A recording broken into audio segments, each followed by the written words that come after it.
Mr. Piotr Gulczyński.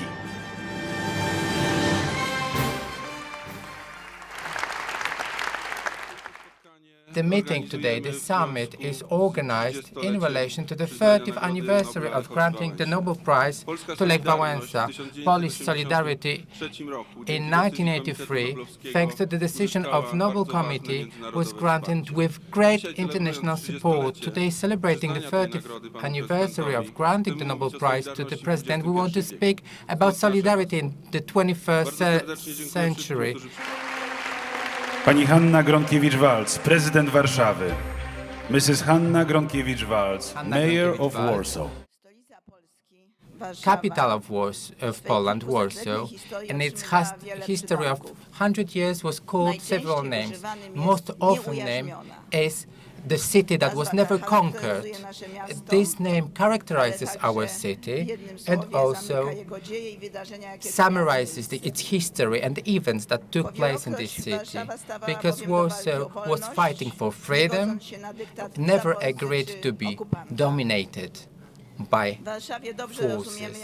In Warsaw, we understand very well the meaning and value of the word freedom. Some people say that one person cannot do that much, especially confronting the system. However, the ones fighting for peace need a leader or a symbol. And these symbols are the laureates of Nobel Peace Prize.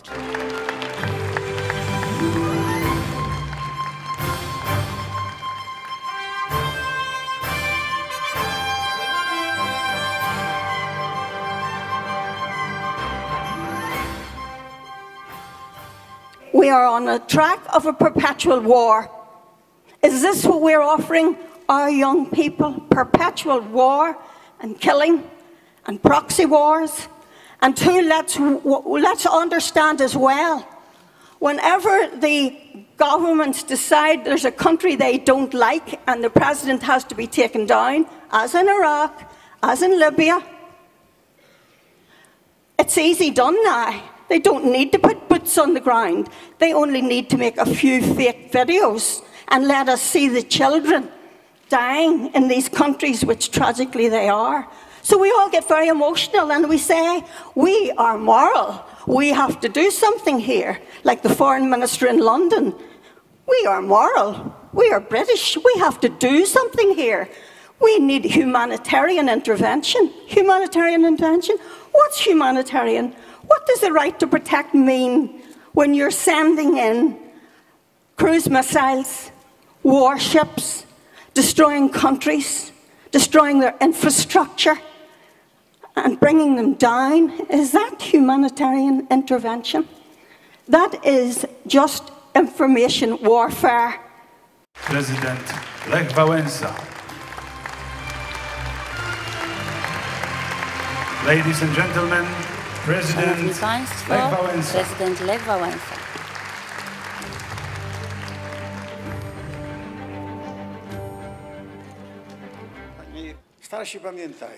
Some elderly people can still recall it. The younger ones will hear it from me now. That the struggle which we then fought, everyone judged that struggle as a struggle that stood no chance of winning the victory. In Poland alone, there were more than 200,000 Soviet troops based permanently, and around Poland there were more than another million Soviet troops around in the neighboring countries, plus the nuclear missiles hidden here and there. And everybody was aware of that and of those facts. Therefore, they claimed we stood no chance whatsoever of winning the victory. Why am I bringing those facts to you today? Quite simply because today, where the challenges that Europe faces, that the world faces, are generally considered to be unbeatable, the ones that we cannot overcome, that it is impossible to meet these challenges because selfishness, because love for money, and all these factors will make it seem impossible. So you'll come across people claiming that it's impossible to meet these challenges. However, I would like to convince you that it is indeed possible, and the impossible can always be possible. And the challenges which we face, Europe and the world, are not really that difficult and impossible to meet. Mrs. Ewa Kopacz.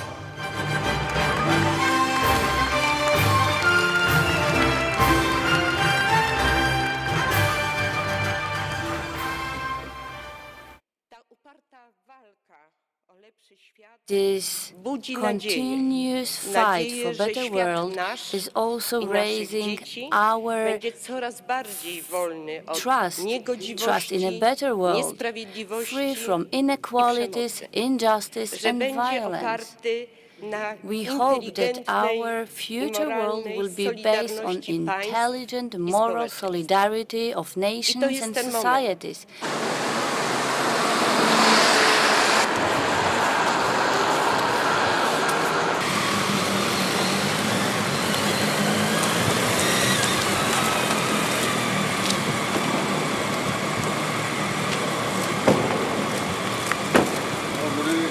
Dobry, panie prezydencie.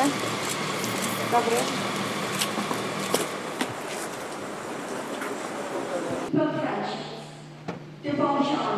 Prezydenta Frederika Willema de Klerka, Fleming, Międzyrządowego Zespołu do Spraw Zmian.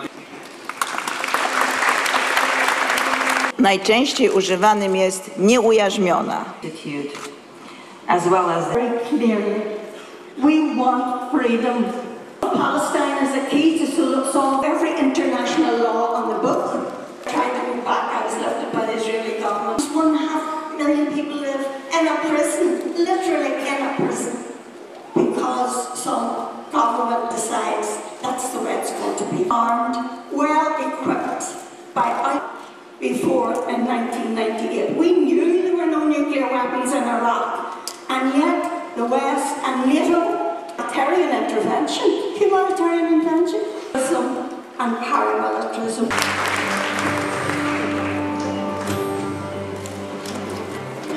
I zorganizowanym w kategoriach nawet dzisiaj 200 000. A wyzwania, które przed samej Polsce stało ponad 200 000 żołnierzy sowieckich.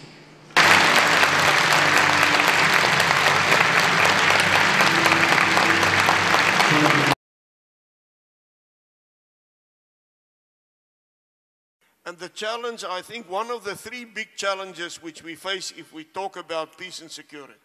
The other two is closing the gap between the 1/3 of the world's population living in absolute poverty, the other lying on the field of the environmental challenge, which I'm sure will be spoken about.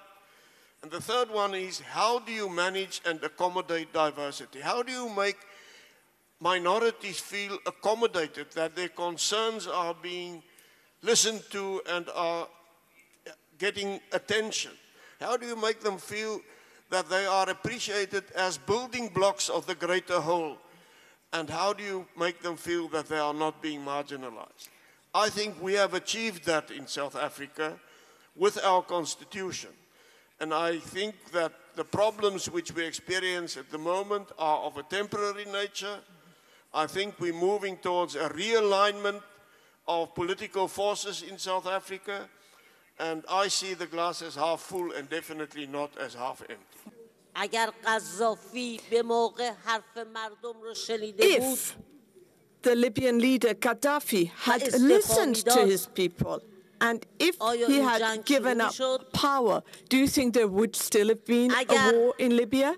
Had Bashar Assad, the Syrian leader, in the earlier months, listened to the voices of his people and their protests and given up power, Do you think today the innocent civilians in Syria would have been gripped by a civil war? We published at the last Nobel summit in Chicago last year a report that examined what happens if India and Pakistan go to war, using about 100 Hiroshima-sized bombs, about a half of their arsenal, about a half of 1% of the world's nuclear arsenal. And we found that not only is there a complete disaster in South Asia, where about 20 million people are killed outright by the explosions, by the fires, by the radiation, but even more tragically, there is disruption of the entire world's climate. The soot that's put up into the atmosphere by the fires started by these bombs drops temperatures around the world, precipitation declines, and these climate disruption effects last for about a decade. It turns out that they also have a very direct and terrible effect on world food production. And there are in the world today about 870 million people who are malnourished at baseline, people who are just getting by and cannot afford to lose any of the food that they have available to them. There are also about 300 million people in the world who get good amounts of nutrition today, but live in countries that are dependent on imported food. And our report last year, based on the data that was available at that time, showed that in the event of a limited war between India and Pakistan, or a war of the same size any place else on the planet, up to 1 billion people worldwide, a sixth of the human race, could die from starvation. I need to have the statue. We shall also ask President Lech Walesa to join us.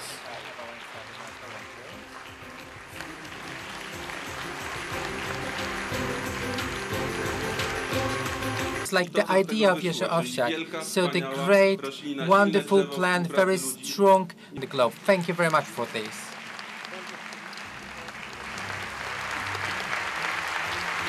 Clap for them.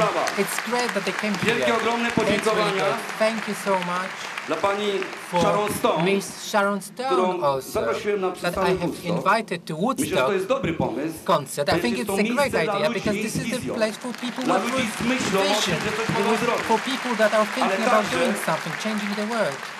And also, I wanted to invite you also to Woodstock concert. Woodstock stop. The president has already been there, so now it's your turn to meet with young people, not only from Poland, from all around the globe, to meet at the greatest festival of the world, because rock and roll connects people. We want you to come, and I would like to ask to borrow me 100 zł. Ladies and gentlemen, my dear, I'm talking to young people right now. Young with the spirit, because we are all young with the spirit. Let's fight for this. Let's fight to make this world better. Let's think that this world should be full of friendship, music, warmth. Let's face all the challenges. Let's do everything to be friends. Let's love each other. So let's cross the borders. Let's look at the amazing things happening in front of our eyes. And until the end of the world, and even one more longer. Thank you very much.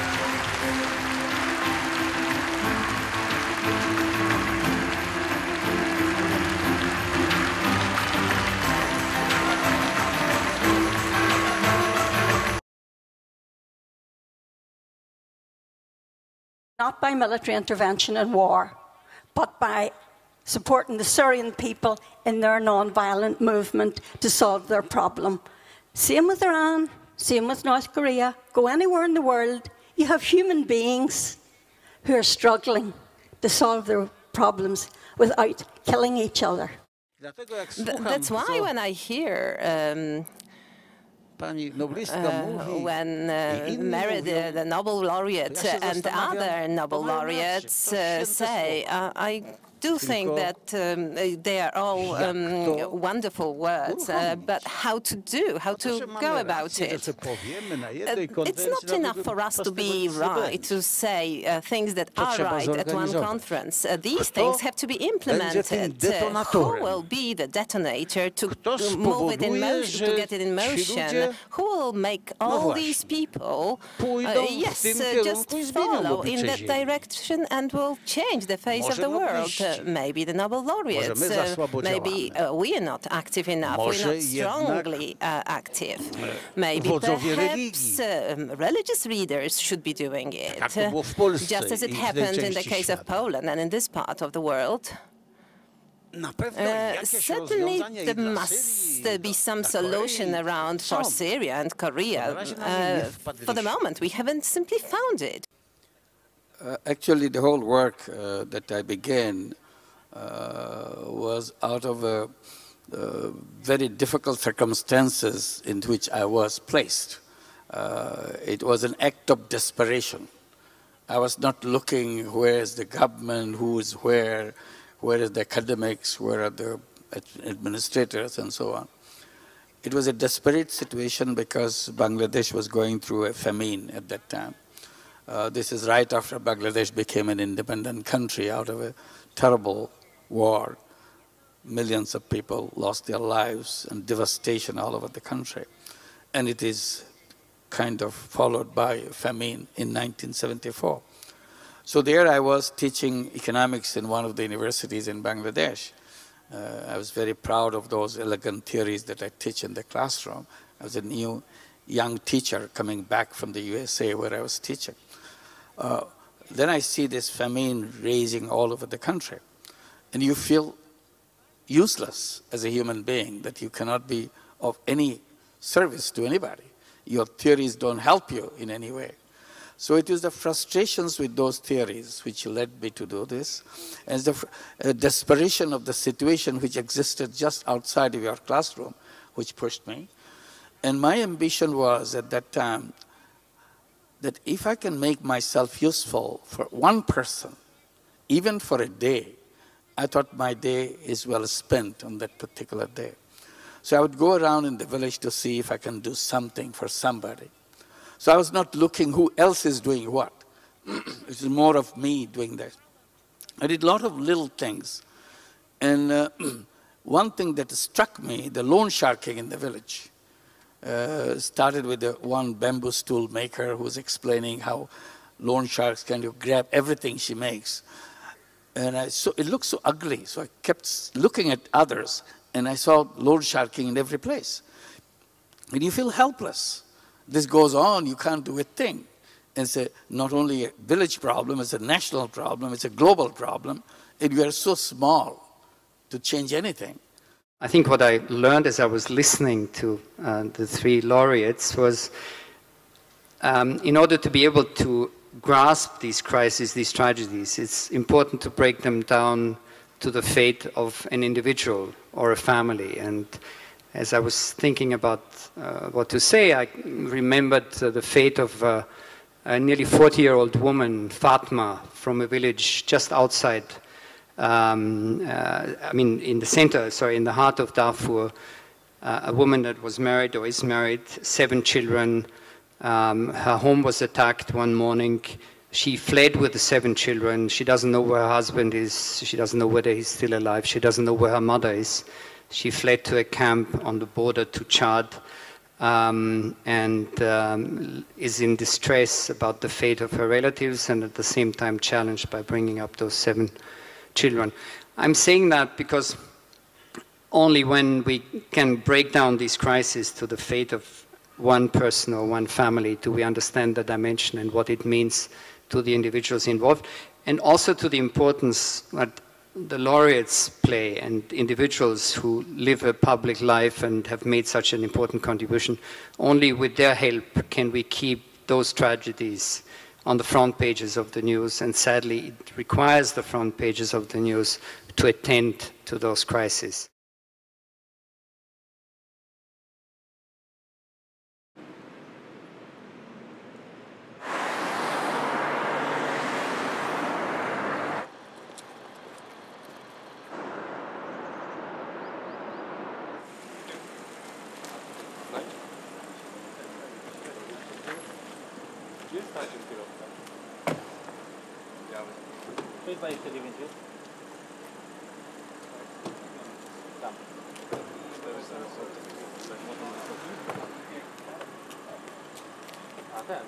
No jego samochód. Twój 29? Tak, mój. Proszę bardzo, znalazłem. Hello. Hello, Mr. President. Are you on time today? We are on time and we are well prepared for the meals. Properly. So as I said, I think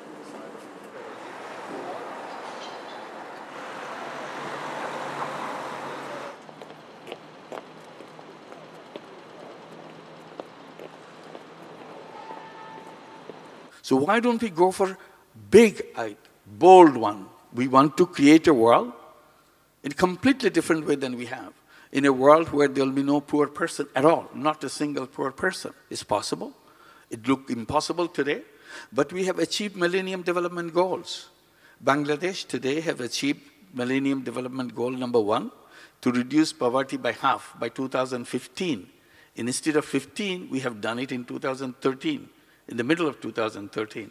So if a country like Bangladesh, which is in enormous poverty in Bangladesh, now reduce poverty by half by 2013, imagine how many more countries will achieve that by 2015. If you can do that, why can't, as a world, say we want to bring poverty to 0 by 2030? It's possible. Jeśli chcecie ten nowy świat budować, powinniście budować go na wartościach. Ale to jest problem. But then again, you know, values, that's a challenge. Everyone seems to be complying with different values. Different religions have different values. So in this generation, we need to reach a consensus to agree on that. 10 lay commandments and regard them as the basic values. If we manage to get such a lay decalogue accepted by different religions, by non-religious people, if we manage to do that for Europe and for the whole world to be acceptable, then things would be really very easy to make this decalogue sądownictwo, awansowanie, karanie, wszystko z tych 10 przykazań. We think that there's a need for change in priorities, not only how aid is delivered, but how much aid, and what is the priority vis-à-vis the investment in militarism and conflict. We need a new world, yes. We need a new system, yes. But there are particular elements that need some additional attention. And that's where we enjoy the dialogue with the civil society. It's such a pity we don't have more time to really hear your voices as well, because this needs to be a global conversation. We are seeing a new situation globally, and we are moving towards a new world where inequalities will be reduced. For example, China is the second largest economy in the world, and by 2013 it is expected to be the largest economy in the world. But China has to depend on markets in the United States and in Europe. It cannot exist by itself.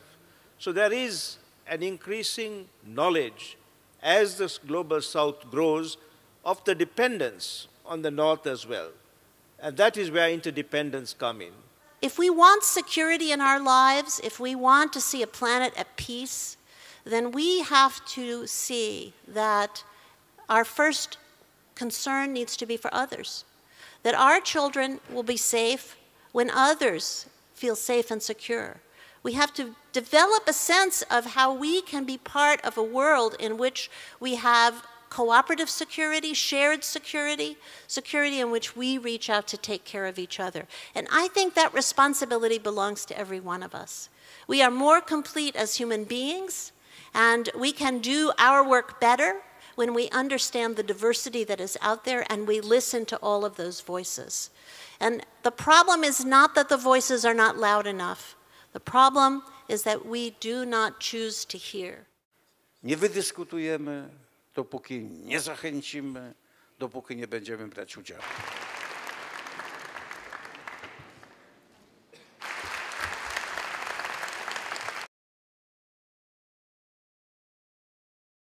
Krzesło dla kogoś, kto miał uczestniczyć w tym spotkaniu, ale nie uczestniczy ze względu na to, że przebywa w więzieniu. Chodzi o laureata Pokojowej Nagrody Nobla, Liu Xiaobo. Poprosimy o oklaski dla niego.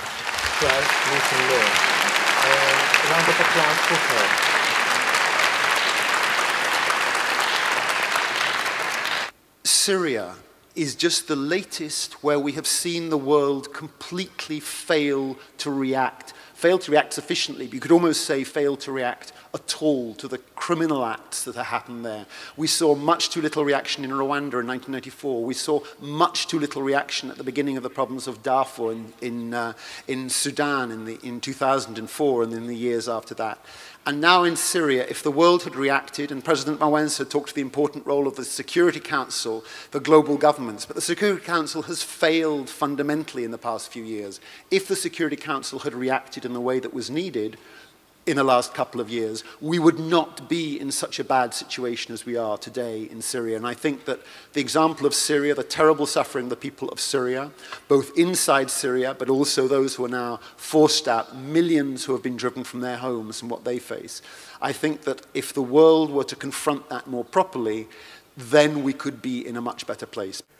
When we talk about human rights, I think we must always remember that all rights go hand in hand with responsibility as well. And we should guard against creating a new generation of people who just claim rights and who don't recognize that their rights are limited by the rights of others.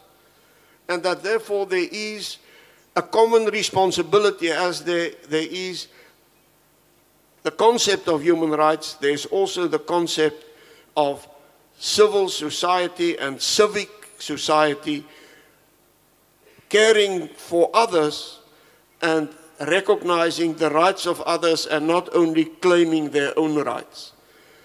We must guard against a selfish society where everybody just stands up and says, these are my rights, and don't ask themselves, what can I do to help others and to make my country a better country for all its people? What can I do to make this world a better world? I would also like to add that the West and the world in general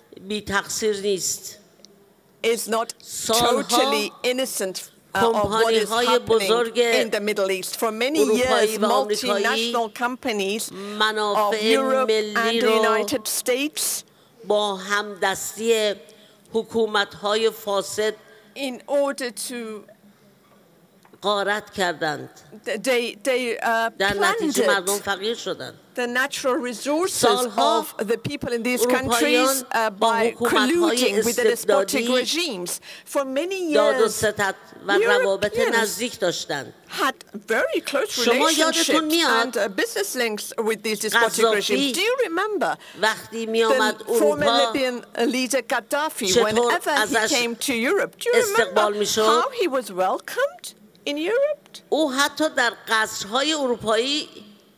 برای اینکه تحقیر بکنه شما رو سکونت نمی‌کرد. Gaddafi, in order to humiliate the West, عربی refused to stay in mansions in the West, but he used to pitch tents in parks in the West and bring people on camels to your parks to just say to you, I have my own culture. And European countries readily accepted whatever he did. Why? Because they wanted Libyan oil. Given the current energy system, which is mostly carbon-intensive energy system, and also given the behavior and the decision patterns made by consumers as regard to the urbanization and other the patterns of industrialization, the growth means much more increased carbon emissions now and also in the future. Now, obviously, you don't want to imply that the zero growth or less growth as a solution for climate change problems. What we need to have we need to have growth. At the same time, we need to have a less carbon emission so that we will be able to have a stable climate condition. I believe that is the real challenge. And I believe that is the reason why the science assessment bodies such as IPCC exists, and that is the reason why the United Nations Framework Convention on Climate Change has been in existence for the last 20 years, and they will meet in about 2 weeks right here in Warsaw to arrive at universal agreement to be effective in 2020. Ladies and gentlemen, we will now begin the first session, Solidarity and Reconciliation, No More Wars. The participants of the session include our honorable guests, His Holiness the 14th Dalai Lama,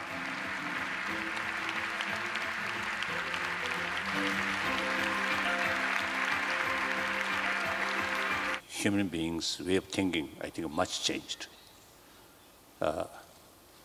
I think for peace, for example, I think in early part of 20th century, I think one individual nations declare war on neighbor. Every citizen of the nation, without any question, actually, I think proudly join war effort.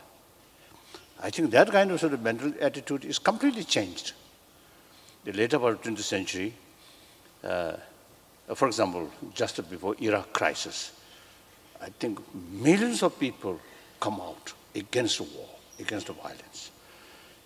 And then, not just expression, I think after Berlin Wall disappeared, many things changed. So basically, I think here, Warsaw, actually the headquarters of Warsaw Pact here. Now these things are now completely changed. So I think generally, I think humanity's way of thinking, I think becoming much more sort of realistic. Violence is really, you see, bring additional suffering and cannot solve the problem. The only way to solve the problem is through talk.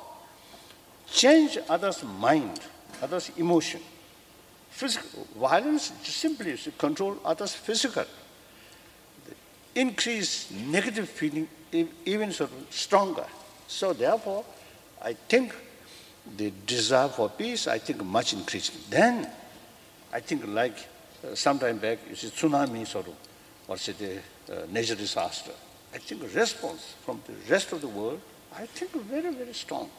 So basically, we human beings, and also the people, I think everywhere, now they understanding the value of compassion, the value of affection, irrespective of whether believer or non-believer, I think everywhere, more and more people, this is really showing, particularly among the scientists, brain specialists, or medical scientists, now they begin to realize the inner peace is very, very essential.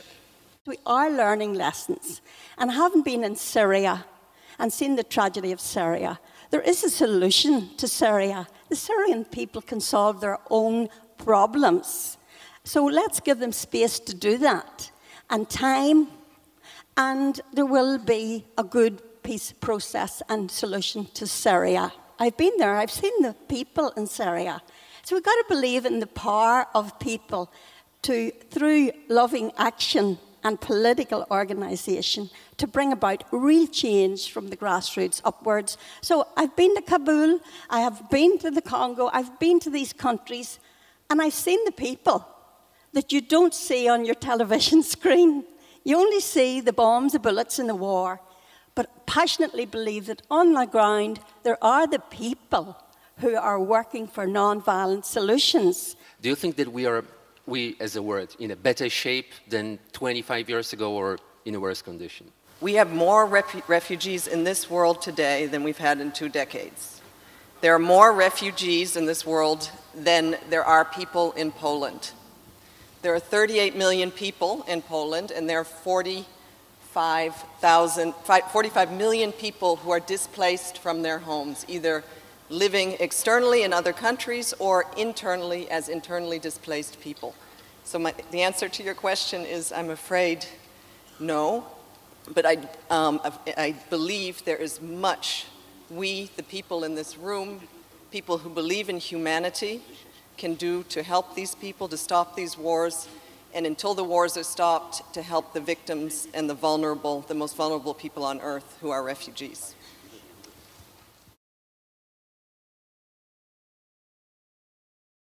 I'm waiting to see the car or something. I wait there. On the street, one Chinese on bicycle way. This is passing through that. And then he saw me and then shouting, "Don't tell lie, don't tell lie." Actually, who tell lie? Completely ignorant, you see. So then, of course, the Chinese love their own country, naturally. So you see, government deliberately, I think the whole world knows we are not seeking independence, but government deliberately, you see, telling their own people, Dalai Lama, splittist.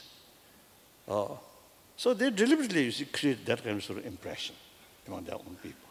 So now, you see, with help of the technology, these things, as you mentioned, you see, they, no matter how sort of severe censorship, the news or the information, you see, reach the number of Chinese. So therefore, people gradually, you see, learning the reality. And also number of Chinese tourists who visit Tibet, now over 100,000 each year, I think. You see, when they saw the actual situation, you see, many of them really showing loves Tibetan culture or Tibetan people. Peace is not something that's just going to happen. It's something you've got to work for.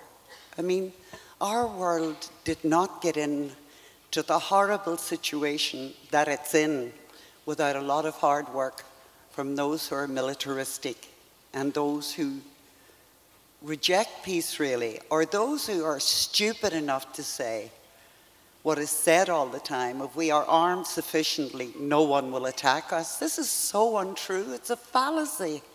It is a myth. There's no such thing as protection. There's no such thing as security unless you have it inside of you. And scientists are proving, I was talking to Mohammed earlier, because a lot of very unpeaceful things are being said about Mohammed Yunus, who's one of the finest men in the world. In fact, in our City of Peace, we are going to be using microbanking, an example that you set up for us. But peace is not going to fall from the sky. It's got to be worked for. You can pray for peace, you can sing for peace, you can dance for peace, and you can talk until you're blue in the face about peace, unless you work for it. And you see, that's where it gets confusing, because young people come here, and they thank you for coming. I'm so glad that the Gorbachev event is getting more and more young people interested in what we are doing. Nobel laureates are not on pedestals. We're human beings. The absence of peace happens because of the injustice, because of the rejections in the society. Like you mentioned about the joblessness, that's unhappiness. When you occupy some territory, that's unhappiness, injustice. So people want to react against it. So we have to go back how to place justice, economic justice between poor and the rich. That's a justice. You have to bring justice to them. And then you proceed on other justice, political injustice, religious injustice. These are the causes of the frictions, causes of the violence, and so on. If it weren't for young people, we would be unable to communicate the work of the United Nations to the world. Because young people, the ones that are here, have grown up in a very natural way to live and to work and to communicate with social media. And if it weren't for them, we could not share what we are trying to do to support people in need around the globe. And during the 10 days of the last General Assembly, the hashtag UN General Assembly, UNGA, was being viewed 1.7 billion times. So there must be some interest in what the UN does, and I believe the UN tries to make a difference in the lives of people who are in need. I represent the humanitarian UN. We're even physically separated.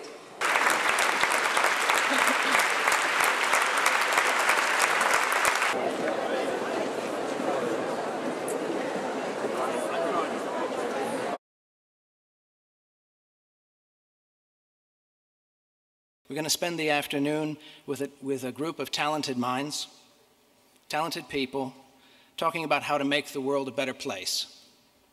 And hopefully, as we do that, we will also take the messages from this morning and Ms. Stone's words that peace starts inside, and making the world a better place starts inside us.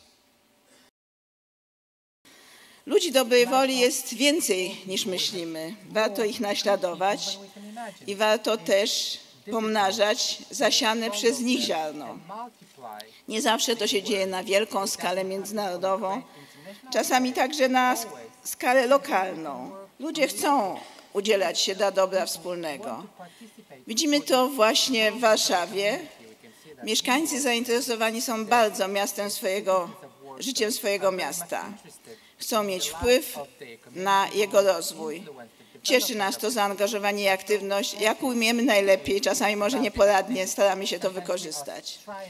Dlatego, że tylko dialog społeczny może przezwyciężyć zarówno nieporozumienia, jak i niechęci. The Summit of Nobel Peace Laureates convened in Warsaw, Poland, October 21 to 23, 2013, calls for a new realism to advance human solidarity based on principles of non-violence and peace. The example of those who have been awarded the Nobel Peace Prize, individuals and organizations, demonstrates that when people summon the courage to stand up for peace, change can happen. There are universal values that are found in every tradition and religion. When these values are honored, stability and justice are the consequence. And when they are ignored, instability, conflict and tyranny can occur.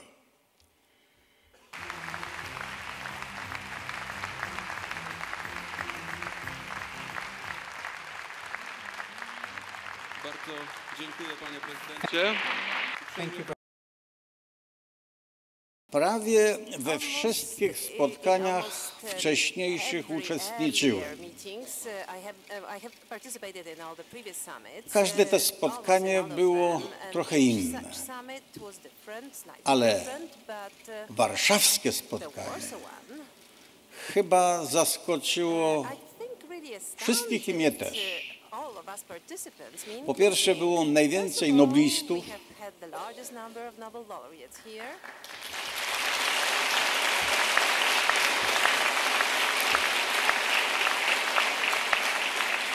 Noblistów do dyspozycji waszej,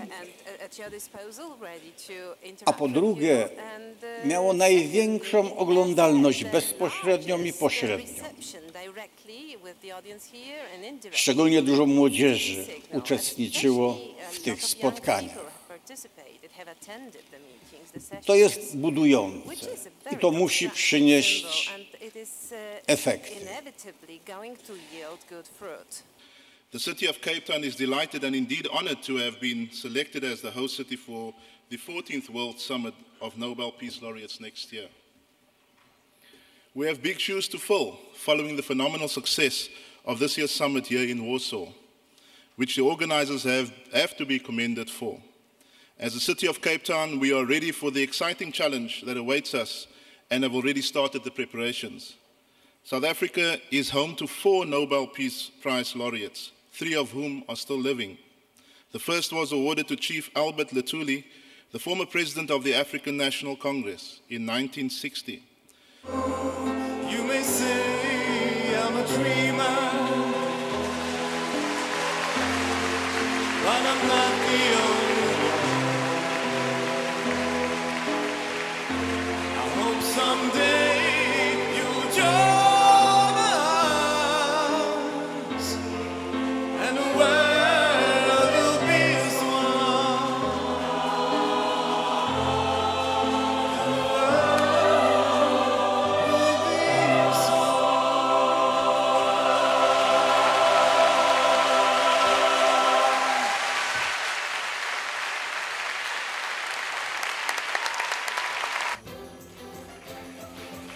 Dziękujemy serdecznie. Dziękujemy bardzo laureatom. Dziękujemy wszystkim Państwu. Dziękujemy i do zobaczenia.